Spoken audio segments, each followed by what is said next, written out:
Welcome to the Organization Zoo series. JOD is launching a new series called Organization Zoo. The Organization Zoo is intended to curate new or unusual forms of organizing. So when you walk through your favorite zoo, you see a number of unusual animals.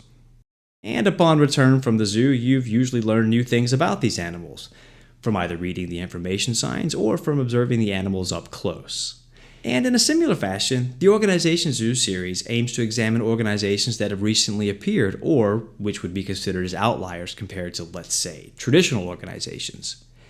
The series also aims to describe these organizations and learn more about what particular organizational forms can do, as well as their drawbacks.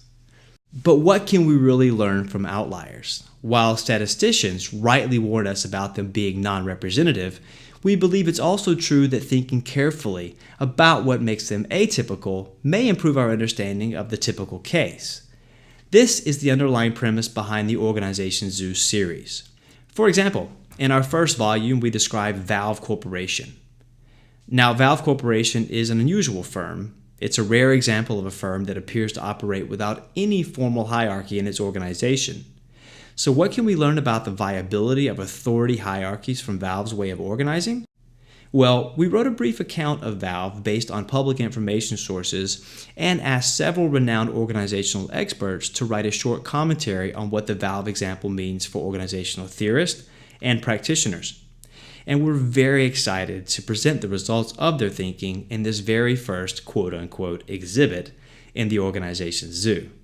Now, we also want you to describe unusual firms that you know about, firms that can inspire industry leaders as well as organization theorists. All we ask is that you write a brief account or mini case about the firm and then have others comment on it.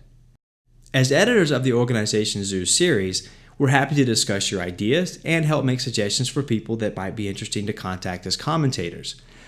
We look so much forward to hearing from you and, not the least, to filling up our Organization Zoo with lots of interesting species.